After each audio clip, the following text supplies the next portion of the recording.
Parce qu'à partir du moment où c'était pas de l'or, c'était forcément mauvais. Donc c'était la bouche de l'enfer. Donc pendant très très longtemps, le volcan était connu pour être une des entrées de l'enfer. Mardi 18 février, 17h15. C'est au pied du tripode que nous nous préparons fiévreusement à notre descente en tyrolienne dans le cratère Santiago du Masaya. Mais quel suspense avant d'en arriver là!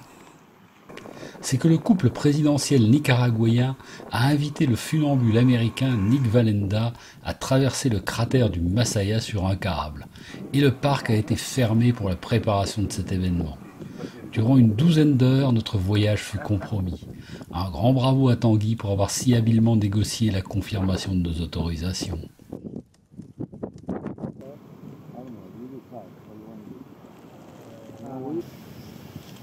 Et puis la veille, le gaz qui semblait stagner dans le cratère nous avait inquiétés.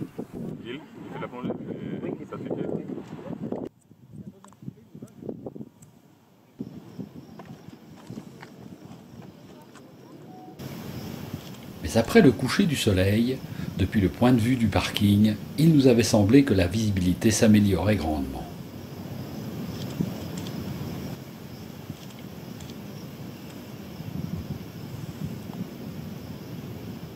À 6 heures du matin, le gaz était revenu.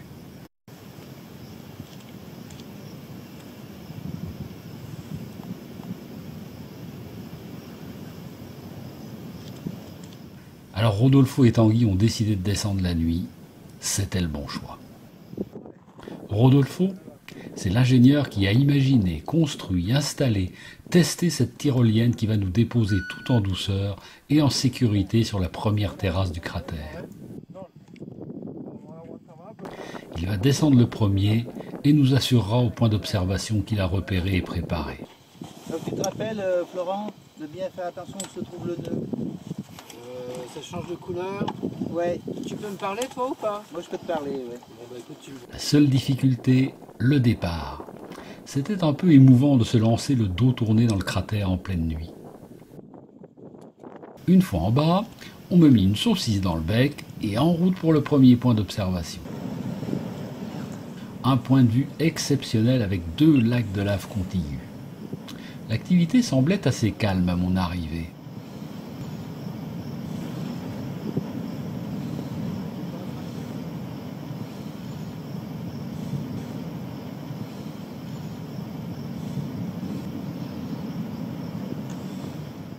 Mais bien vite, ce que Tanguy nous avait dit la veille me revint en mémoire. On se pose la question. Savoir si c'est le lac de lave que l'on voit ou c'est une lucarne. Je vous dis ça parce que il y a 2 ans, à un certain moment, il y a un courant qui s'est mis en place sur ce lac de lave qui allait d'est en ouest. On a calculé la vitesse avec un télémètre, 60 mètres par seconde. Non. Si c'était un lac, même les courants de convection n'avaient pas le temps de donner de la vitesse instantanément à la lave, et quand elle arrive sous la paroi, elle devrait s'arrêter. Alors qu'on voyait qu'elle avait de la vitesse quand elle apparaissait et de la vitesse quand elle disparaissait. C'est-à-dire qu'il y a peut-être eu un mouvement de rotation où la lave allait d'un endroit à l'autre, comme ça, mais il y a une circulation. C'est-à-dire que quand on est sur la terrasse numéro 1, normalement on est sur le lac de lave. Et que ce que l'on voit, c'est une lucarne. Bien sûr, les 60 mètres secondes ne sont pas atteints, et la lave semble buter sur une paroi mystérieuse. Mais quelle vitesse et quelle accélération dans le mouvement de la lave!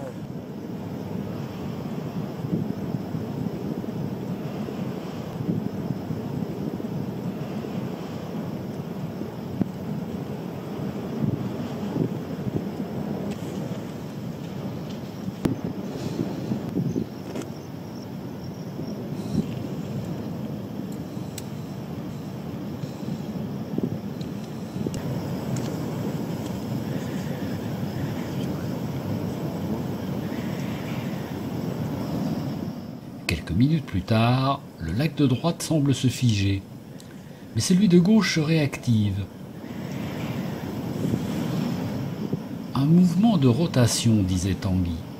J'ai l'impression que le mouvement du lac de gauche se communique à celui de droite.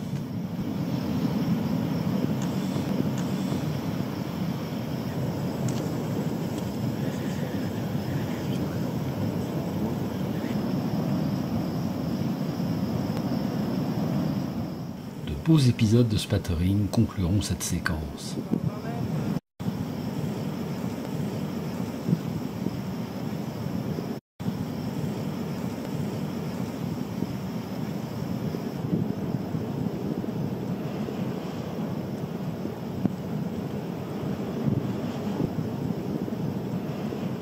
Nous suivrons Rodolfo jusqu'au troisième point d'observation, à l'autre extrémité de la terrasse. Le deuxième point n'était pas assez assuré et offrait un point de vue moins large que ce que nous découvrons maintenant. Quelle couleur! On peut comprendre l'erreur des premiers colons espagnols. Les Espagnols, les conquistadors sont arrivés, ils ont vu ça, et vu du haut, pour eux, c'était un énorme chaudron d'or en fusion. Nous pouvons ici zoomer sur les surfaces de lave les plus fluides.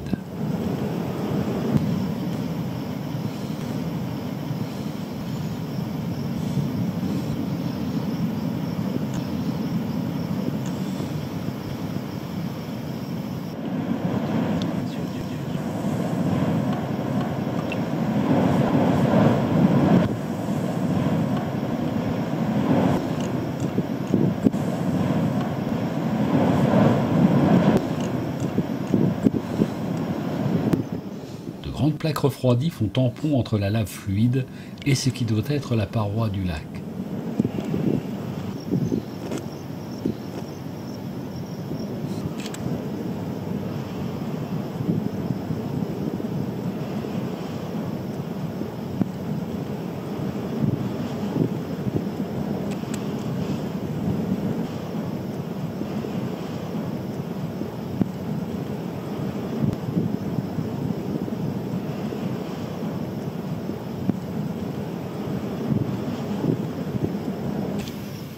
Reviendrons au premier point. L'activité y était à son maximum, simultanément sur les deux lacs.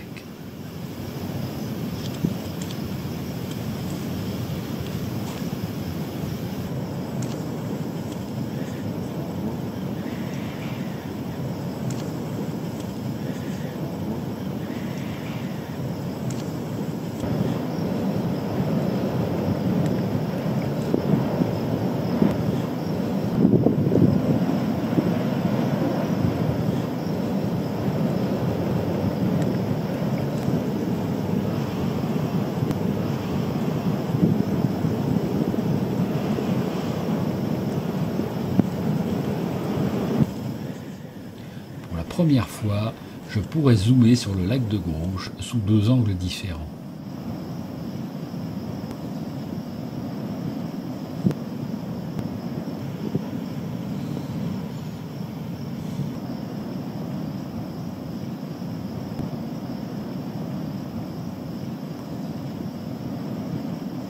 Il faisait encore nuit.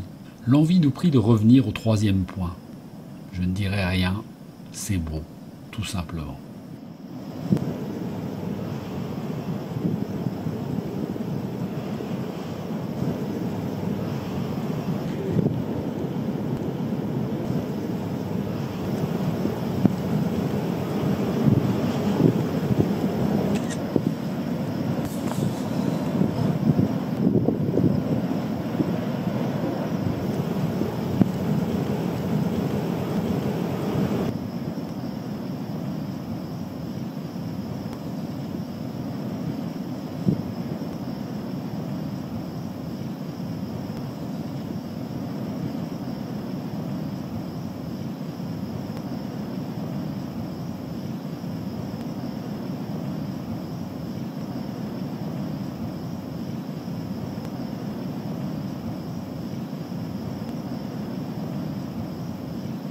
Le lever du jour me prit presque par surprise.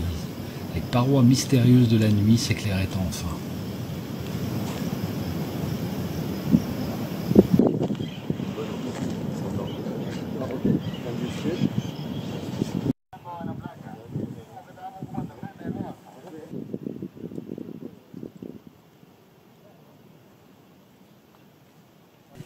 Il n'y avait plus qu'à remonter.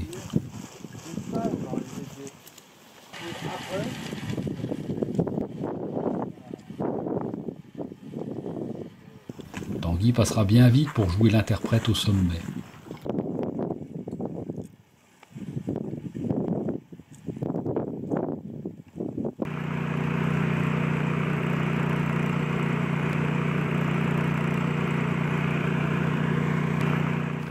notre aventure prendra fin avec la remontée de Rodolfo et de son barbecue.